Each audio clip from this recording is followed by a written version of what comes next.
Aquí estamos nuevamente para continuar el estudio acerca de las 10 plagas de Egipto. Ahora nos corresponde la plaga número 6, que se encuentra pues en el capítulo 9, ¿verdad?, del libro de Éxodos. Quisiera brevemente hacer un recuento. Hasta hoy pues hemos cubierto 5 plagas y pues hemos visto cómo los 7 aspectos fundamentales se han ido aplicando en cada una de ellas, ¿verdad? Entonces les recuerdo los 7 factores a considerar. Es importante que los tengamos siempre en cuenta, que no nos olvidemos de que esto que está sucediendo en Egipto es el juicio de Dios en contra de este pueblo que había oprimido al pueblo de Israel por tantos años. Dios escucha el clamor de su pueblo. Dios escuchó a Israel en su clamor, en su angustia, en el sufrimiento, en el dolor. Y dice la Escritura que Dios se acordó del pacto, del compromiso que él tenía con su siervo Abraham, de quien descendió este pueblo. O sea, el pueblo de Israel son los descendientes de Abraham.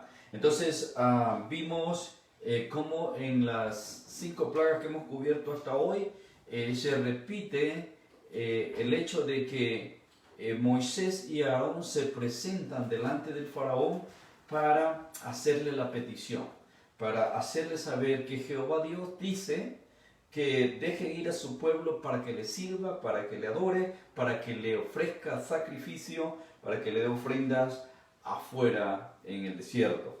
Y como en cada una de las plagas también el faraón de una o de otra manera ha endurecido su corazón, y esto ha permitido que se cumpla el propósito de Dios. El propósito de Dios es que a través de este juicio, a través de esta sentencia que dictaminó para el pueblo de Egipto, que también Egipto pudiera ser testigo de las maravillas y del poder que había en Dios.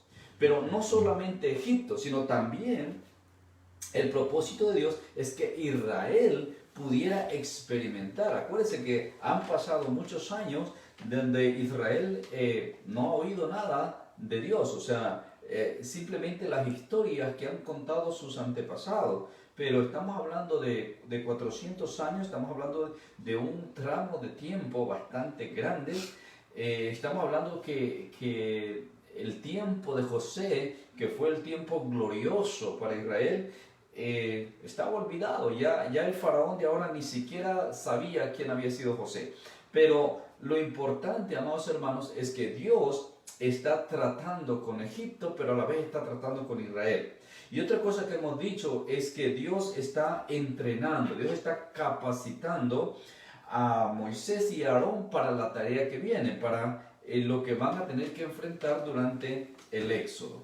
Amén. Entonces vimos también cómo hay participación de los hechiceros de parte del faraón para poder anular o poder dejar entredicho el poder que está obrando en Moisés y Aarón, lo cual pues lo vimos ya que llegó a su límite, y que de hecho en la última plaga ni siquiera aparecieron, pero ahora van a reaparecer nuevamente los hechiceros, pero vamos a ver en qué condición van a aparecer en esta nueva plaga. ¿Amén? Otra cosa que dijimos que hay que ir considerando es la relación que hay entre las plagas de Egipto y las plagas que van a venir durante el tiempo de la tribulación, cuando Dios derrame las copas de su ira, ¿no? Cuando Dios derrame la ira contra las naciones y ejerza juicio en contra de todas las naciones en los tiempos del fin, cuando Jesús regresa. Bien, se me pasaba también el número 7, que es el otro factor que es el número de Dios y la importancia que tiene no solamente acá, sino en todo el contexto bíblico. Vamos a entrar entonces en materia. La plaga número 6 es la plaga de las úlceras. Ahora, esta plaga de las úlceras quisiera que consideremos que esta en particular, esta plaga, es vista o es anunciada o es profetizada también para el tiempo del fin, para el tiempo apocalíptico, para el tiempo de la gran tribulación. Entonces, vamos a dar lectura al texto y estamos hablando del verso 8 al verso 12 del capítulo 9. Así que a la letra dice, verso 8, Jehová dijo a Moisés y a Aarón, tomad puñados de ceniza de un horno y la esparcirá Moisés hacia el cielo delante de Faraón. Y vendrá a ser polvo sobre toda la tierra de Egipto y producirá sarpullido con úlceras en los hombres y en las bestias por todo el país de Egipto. Y tomaron ceniza del horno y se pusieron delante de Faraón, y la esparció Moisés hacia el cielo. Y hubo sarpullido que produjo úlceras tanto en los hombres como en las bestias. Y los hechiceros no podían estar delante de Moisés a causa del sarpullido, porque hubo sarpullido en los hechiceros y en todos los egipcios. Verso 12, pero Jehová endureció el corazón de Faraón y no los oyó como Jehová lo había dicho a Moisés. Amén. Entonces, amados hermanos, vemos que durante este periodo, durante esta nueva plaga, esta plaga número 6, hay algo diferente. Y si usted nota, en este caso, ya no es que Moisés y Aarón se presentan ante Faraón a dar una advertencia. Ya Dios no le está mandando a decir, Faraón, deja ir a mi pueblo porque si no lo haces va a venir este mal. Como lo hemos visto en las 5 plagas anteriores. Ahora, lo interesante es que estamos a la mitad, o sea, a medio juicio, ¿verdad? Estamos en el centro del periodo de juicio. Estamos empezando la segunda etapa, la segunda parte, la número 6. Y acá en la número 6, Dios no le manda a decir a Faraón. Dios le dice directamente a Moisés y a Aarón que tomen ceniza de un horno y que esa ceniza vaya y la lleven, y cuando estén delante del Faraón, que simplemente la esparzan, que la tiren hacia el cielo, que la suelten, la dejen ir hacia arriba. No hay ninguna advertencia hablada, no hay ninguna petición. Ya Faraón demostró su carácter y demostró su negativa por 5 veces, negándose a dejar ir al pueblo. Ahora Dios le dice a Moisés, simplemente ustedes van a actuar. Amados hermanos, esto es lo que nosotros tenemos que aprender, que Dios advierte una y otra vez. Dios es un Dios de amor, Dios es un Dios de misericordia. Él tiene misericordia de cada uno de nosotros, y no importa cuántas veces nosotros seamos renuentes o nos equivoquemos o le fallemos, Él está dispuesto a perdonarnos, amados hermanos. Pero también es cierto que Dios es fuego consumidor, y que cuando Dios dice que es tiempo de actuar, Él va a actuar. Así que más vale que nosotros aprendamos de la terquedad del Faraón para que nosotros no caigamos en semejante terquedad. Que nosotros aprendamos, amados hermanos, a escuchar la primera voz del Señor. Que aprendamos a prestar atención en el primer llamado. Que aprendamos a responder desde el momento en que Dios nos llama. Es triste y es vergonzoso, amados hermanos, ver personas, ver hermanos en Cristo que tienen años pensando en el llamado que Dios les ha hecho.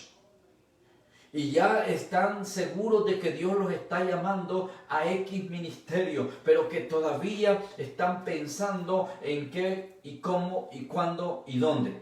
Amados hermanos, tengan cuidado, no pierdan el tiempo. Hay que atender al primer llamado de Dios. Hay que atender a la primera advertencia para no caer en semejante terquedad.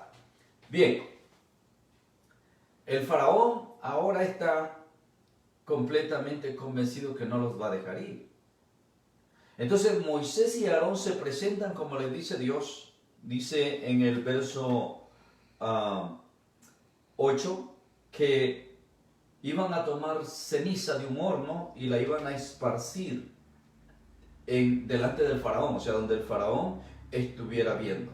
Amén. Y entonces dice el verso 9 que iba a hacer este polvo regado o esparcido sobre todo el territorio egipcio. Entonces dice a la letra, vendrá a ser polvo sobre toda la tierra de Egipto, un puñado de ceniza lanzado al cielo, un puñado de ceniza disperso alrededor de 3 hombres, a Moisés, Aarón y el faraón enfrente. Este polvo se extiende y cubre todo el territorio de Egipto.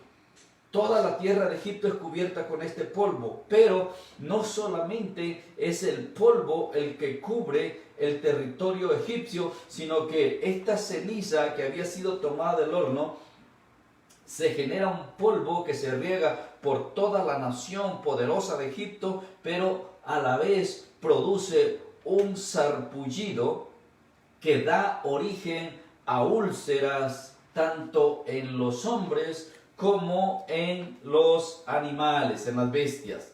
¿Okay? Este polvo produce un sarpullido. ¿Qué es el sarpullido? El sarpullido es esas pequeñas puntos o alteraciones en la piel que producen comezón o picazón, enrojecen la piel y molesta bastante. Es muy común en los bebés en tiempo de calor, ¿verdad? Pero este sarpullido, o sea, no se iba a quedar ahí en esa molestia, sino que iba a formar llagas. ¿Okay? Estas llagas o úlceras son las que iban a fastidiar, a incomodar, pero no solamente a las personas, sino también a los animales. Ahora, usted se recuerda que la plaga anterior, la plaga número 5, no tuvo nada que ver con las personas, todo fue con el ganado. Entonces, la gran parte o la mayor parte del ganado de Faraón murió por la plaga anterior. O sea que en este momento ya Egipto está golpeado. Ya Egipto está sentido por lo que ha pasado en las 5 plagas. Y en esta número 6 vemos que está golpeando a los seres humanos, a las personas, pero también está golpeando a las bestias, a los animales. Ahora, ¿cuánto ganado sobrevivió en la plaga anterior? No habrá sido mucho. De hecho, en la plaga, cuando leímos, dice que todo el ganado murió, ¿verdad? Entonces, pero acuérdese que la plaga anterior aplicaba a las vacas, a las ovejas, a los camellos, a los caballos, hasta los asnos, ¿verdad? Que claro, eran animales de carga de mucho uso en el tiempo antiguo, tanto el camello como el caballo y el asno. Bueno, el caballo era más un animal de guerra, o sea, era usado más para la guerra, pero igual eran bestias de carga que tenían mucha utilidad, y al quebrantar esto estaban golpeándose la economía egipcia, ¿no? Entonces todo Egipto está siendo afectado, y ahora con esta nueva plaga vemos que ambos, tanto los animales como las personas, son afectadas por este sarpullido que empieza a producir úlceras en las personas. Ahora, usted más de una vez ha tenido una llaga en su cuerpo, en su brazo, en su pierna, en su espalda, en su pecho, en cualquier parte de su cuerpo, y usted sabe lo doloroso que es, usted sabe lo fastidioso que es, y usted sabe cuánto cuánta incomodidad causa tener una llaga en el cuerpo. Ahora, esto no estamos hablando de una llaga, estamos hablando de muchas llagas que eran producidas por este sarpullido. Entonces, esta es la condición. La salud ahora es quebrantada directamente. Las plagas anteriores lo hicieron de una forma indirecta, ¿no? Las ranas, las moscas, ¿verdad? Lo hicieron de una forma indirecta afectando la salud, pero ahora vemos que directamente la salud de las personas está siendo quebrantada. Ahora, no tan grave porque usted sabe que las llagas pues en su principio pues son tolerantes, son incómodas, pero se sobrevive, no son situaciones de muerte, pero sí son dolorosas, son molestias, son difíciles de soportar. Entonces esto está viniendo no solamente a la casa del faraón, sino a todas las casas egipcias, ¿verdad? Y vemos acá nuevamente en esta plaga que no se menciona Gosén, ¿verdad? No se menciona Gosén, pero es interesante de que aun cuando no se menciona, ya nosotros sabemos por las plagas anteriores que Gosén está en una condición privilegiada. O sea, Gosén disfruta de la protección divina y ninguna de estas plagas le va a llegar, ¿verdad? Entonces, repito, Jehová dijo a Moisés y a Aarón, toma puñado de ceniza de un horno y la esparcirá Moisés hacia el cielo delante de Faraón y vendrá a hacer polvo sobre toda la tierra de Egipto y producirá sarpullido con úlceras en los hombres y en las bestias por todo el país de Egipto. Todo Egipto iba a ser contaminado con esta plaga, con esta peste, con esta epidemia que iba a golpear la salud de cada uno de los egipcios. Vamos al verso 10.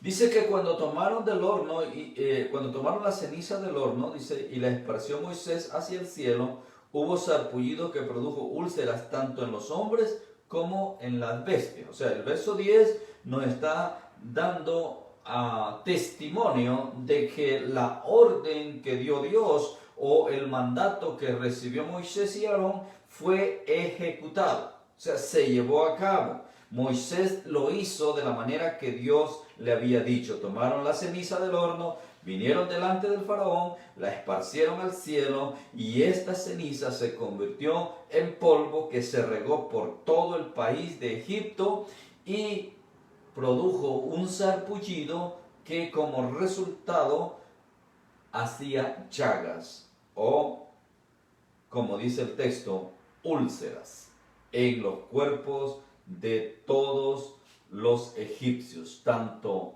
las personas como las bestias, todos fueron contaminados.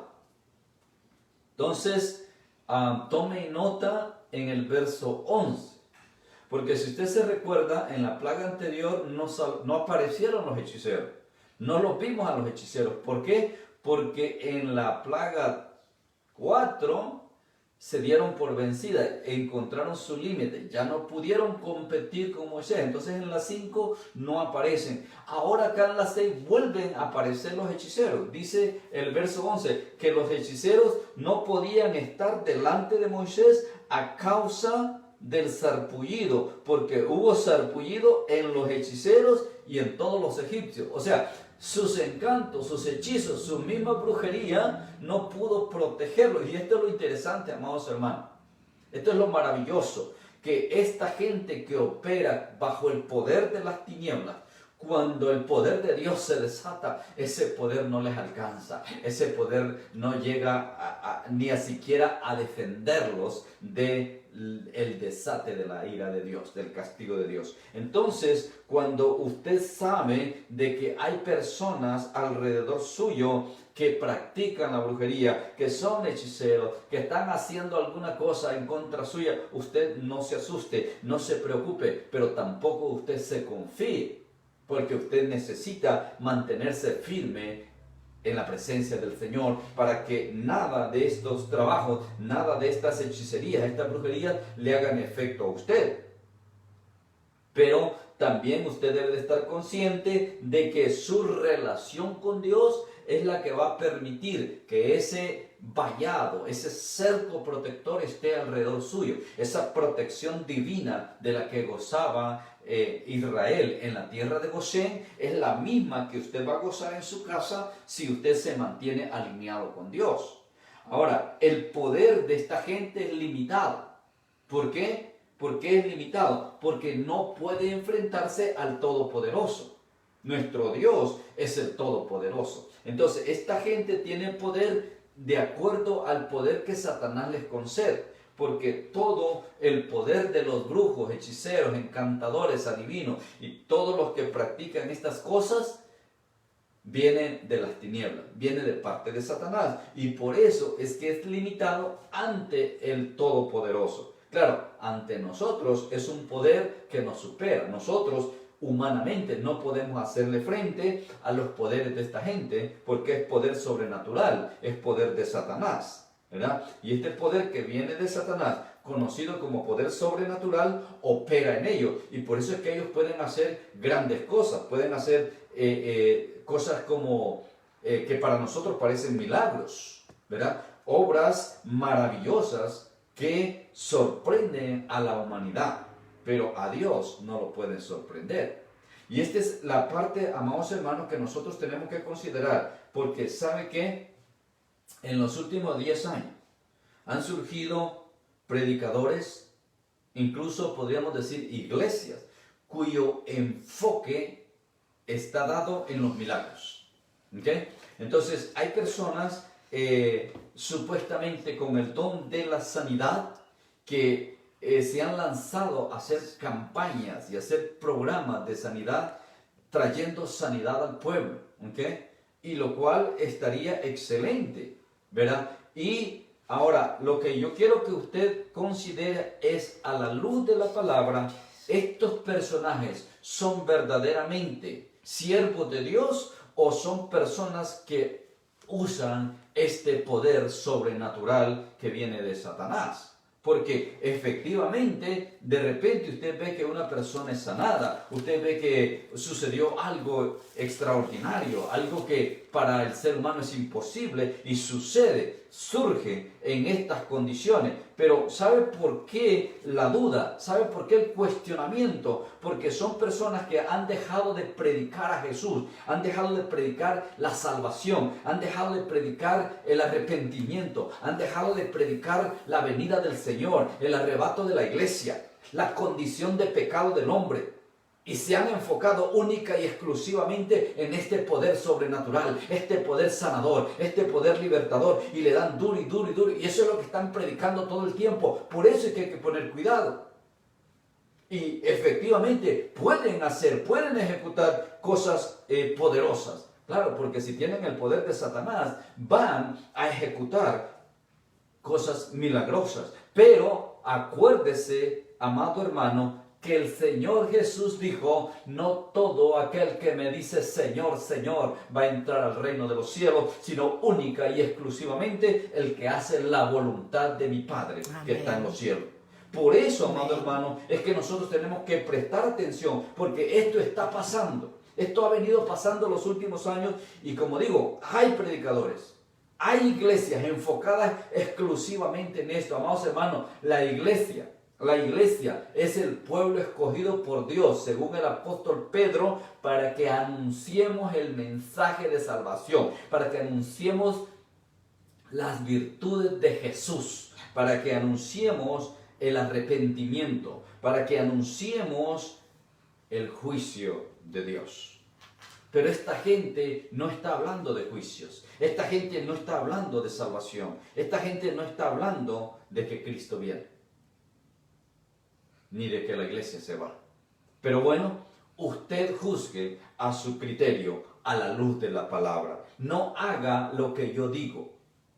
Haga lo que usted entiende que la palabra de Dios le dice a usted. Amén. Entonces, los hechiceros ni siquiera pudieron pararse delante de Moisés, porque también ellos estaban apestados de llaga. También ellos habían alcanzado la plaga. También ellos eran víctimas del azote que Dios estaba dando a los egipcios. todos los egipcios, incluyendo los hechiceros, habían sido afectados por esta plaga. Luego dice el verso 12, repitiendo la historia.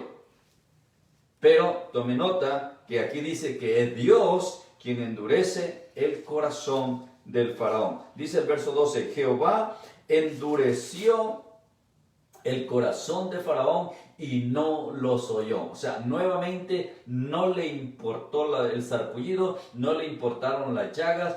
Al faraón no le importó porque Dios obró en su corazón para que no prestara atención de la manera como Dios ya se lo había dicho a Moisés de antemano. El faraón va a endurecer su corazón y no le va a prestar atención. Ahora, el faraón vuelve nuevamente a la misma condición. ¿Qué nos dice esto? Que tendrá que venir la plaga número 7. Que es la que vamos a estar hablando mañana.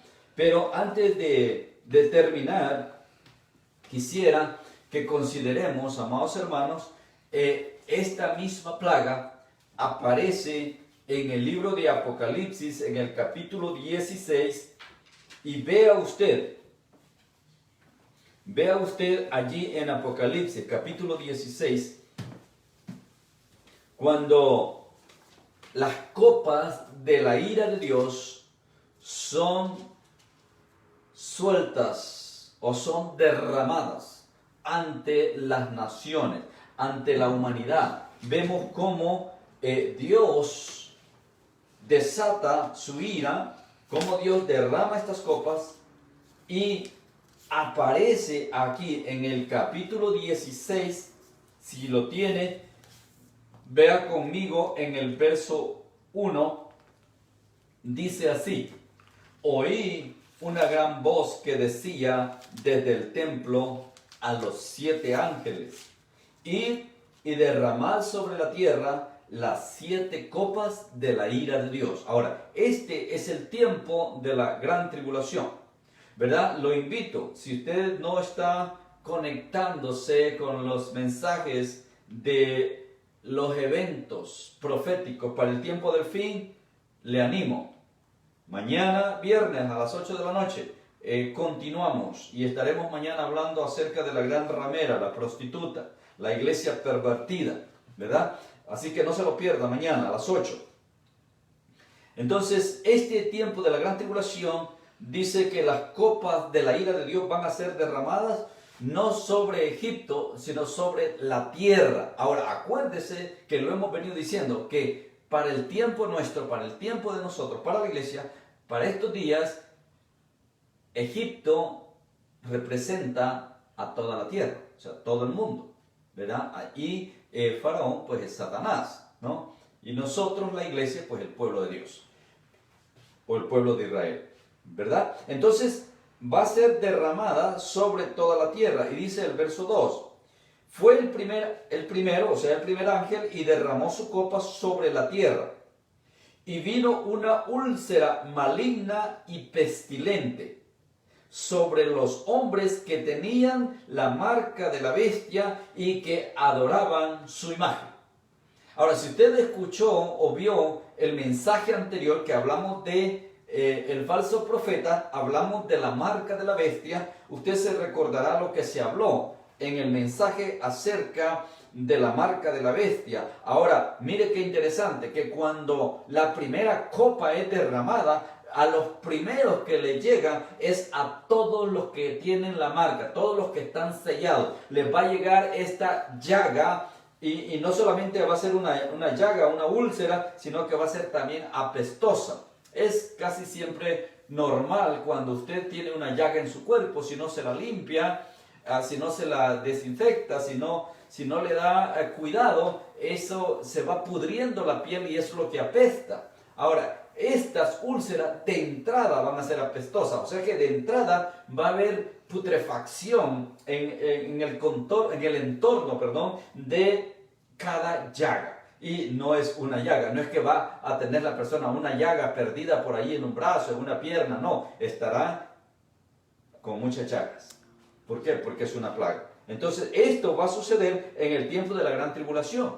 Úlcera, de la misma manera que en Egipto va a suceder en este tiempo. Ahora, esto es lo interesante, que de la misma manera que actuó Egipto, la gente va a responder también en el tiempo de la tribulación. Váyase al verso 11, mire qué interesante. Mire lo que dice el verso 11. Y blasfemaron contra el Dios del cielo por sus dolores y por sus úlceras, pero no se arrepintieron de sus obras. Qué terquedad, ¿no? Claro, ya esta gente ya está condenada, ya esta gente ya está marcada, ya está sellada, ya son propiedad de Satanás. O sea, ya tienen el sello de Satanás, ya no tienen parte, no tienen arte ni parte en el reino de los cielos, no tienen ni la más mínima posibilidad, porque está escrito que todo aquel que es marcado ya no tiene acceso al reino de los cielos. Por eso es que hablábamos en el mensaje pasado de la marca de la bestia, que el que se lo ponga o el que permita ponérselo queda excluido completamente del reino de los cielos. Entonces, esta gente ya está en un estado de condenación. Ahora, cuando le llega la llaga, cuando están con esta llaga apestosa, no se arrepienten, sino que blasfeman, ofenden a Dios. Egipto, en el tiempo de esta úlcera, tampoco se arrepiente. El faraón tampoco se doblega. El faraón no se da por vencido. Y el faraón, con su orgullo, con su altanería, con su soberbia, dice, pues, no los dejo ir. No se va. Y vuelve con su corazón duro a retener la salida del pueblo de Israel. Entonces, esto nos va a dar la apertura o la entrada para la plaga número 7, que la vamos a estar cubriendo el día de mañana. Amados hermanos, es el deseo de mi corazón que usted esté siendo bendecido, que usted esté siendo edificado a través de estos estudios, a través de estas lecciones. Les agradecería, por favor, que escriban preguntas o comentarios que puedan ayudarme a poder mejorar o a poder fortalecer la enseñanza. El único objetivo es que usted sea edificado, que en este tiempo que usted esté encerrado en casa, lo aproveche para estudiar más, para conocer más, para aprender más de la palabra de Dios y de sus consejos. Quiero disculparme para todos aquellos que tuvieron el devocional de este día. La cita la mencioné mal. Estábamos hablando del Salmo 56, yo mencioné el 57 por error, ya que lo estaba viendo el número en la misma página en mi Biblia, pero espero de que si le causó alguna inconveniencia a usted, me disculpe, y espero que eso no se repita más. Amén. Les amo en el amor de Cristo, ¿verdad? Y espero que no dejen de escuchar el taller del maestro, que no dejen de tomar estas clases, estos estudios, y que sigan recibiendo las predicaciones acerca de los eventos proféticos. Desde Atlanta, un abrazo para cada uno de ustedes en el amor de Cristo. Que la bendición del Señor Dios Todopoderoso sea sobre cada uno de ustedes hoy, mañana y siempre. Amén.